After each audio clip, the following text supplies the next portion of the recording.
Ito po ating pakinggan para ho sa kaligtasan, kapayapaan at paghahanda ng mga Pilipino tungkol po sa kung sakali yung the big one or magkaroon ng earthquake dito sa ating bansa. Kaya ito itinalakay ng Malacanang kasi nga po yung nangyari sa Myanmar ay hindi biro. Marami ho naging biktima. Tayo doon ay pwedeng madamay, tayo pwede pong magkaroon ng problema sa oras na dumating na magkaroon tayo ng earthquake sa bansa. Kaya po iniharap ng Malacanang ang mga opisyalis ng PBOX, DPWH at iba pa sa kung paano harapin ito. Si Director Bacolcol ng PBOX ang isa sa nagsalita at opisyalis ng DPWH. Pakinggan po natin. In a disaster-prone area, ito yan sa PBOX to. We're part of the Pacific Ring of Fire, and every now and then we have earthquakes. We'll be jolted by earthquakes, volcanic eruptions, and sometimes tsunamis. And for all these disasters, the best course of action is always preparedness. And when we talk about preparedness, we have to make sure that our buildings, our houses are earthquake resilient.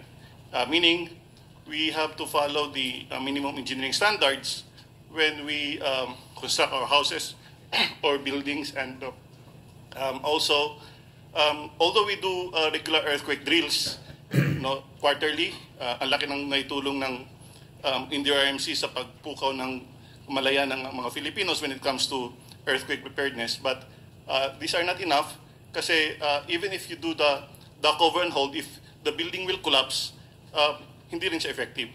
So again, we just like to emphasize that the best course of action, first and foremost, is to make sure that we follow the minimum engineering standards. Yan, okay. Ready pala, no ha? Andali, ito naman, DPWH, importante. At narito rin po si DPWH Undersecretary Maria Catalina Cabral.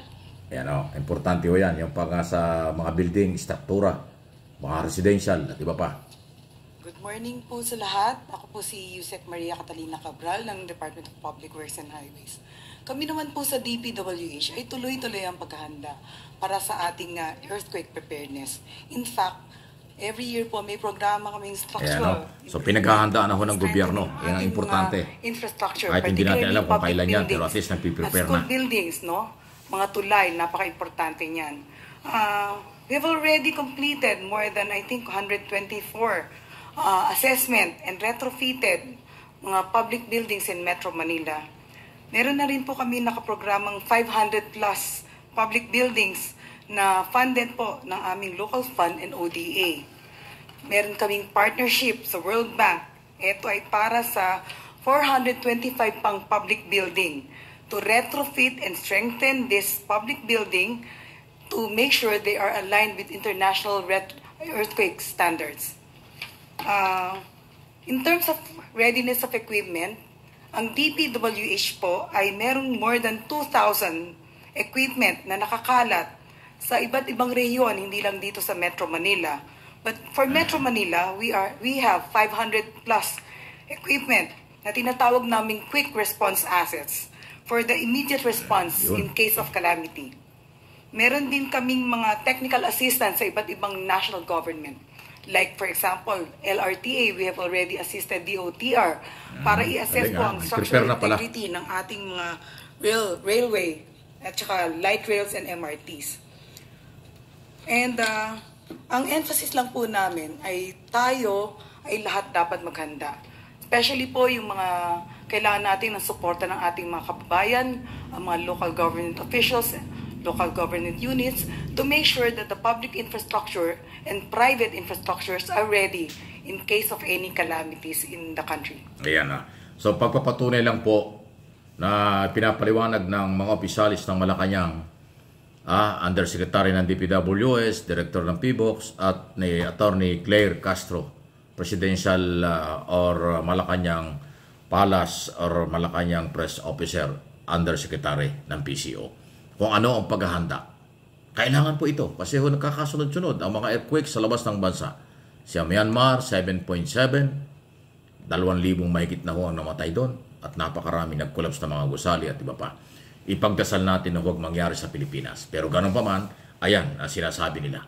Nakaprepare ang ating DPWH, ang Department of Transportation, Department of Science and Technology at iba pang ahensya ng pamahalaan para sa pagbibigay ng impormasyon sa tao at huwag naman sana pag dumating yung problema, meron na ho mga heavy equipment na po na pwedeng gamitin para ho sa maisalba ang ating mga kababayan. Good news muna tayo kasi kailangan niya.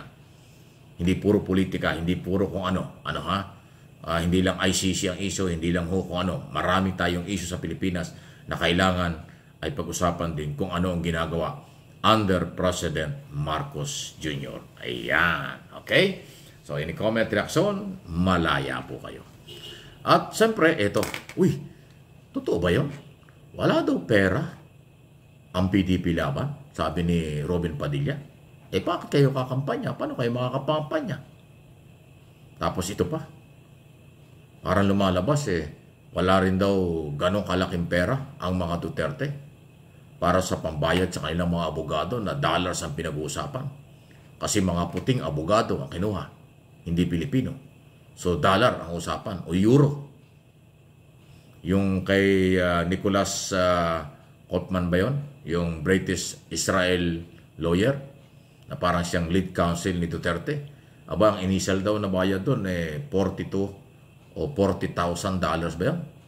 O 2.4, 2.5 million pesos. Okay, malaki yan. Maraming gastos yan. Bawat hearing yan. Per appearance. Tapos bawat galaw gastusan. Isa palang abogado yon. Marami pang abogado. So, naniniwala ba kayo? Walang pera ang mga Duterte para sa kanyang klaseng kaso sa international? Kayo ba'y naniniwala rin na wala rin pera yung PDP laban? Kung totoo na walang pera yung PDP laban na pinamunuan ni Robin Padilla as president, ibig sabihin, yung kailang partido kay Duterte lang umaasa, naloko na. Paano naman gagastos sa politika si Duterte? Nakakulong. Siyempre gagastos yan, doon na lang sa kanyang pambayad sa abogado para sa kanyang kaso.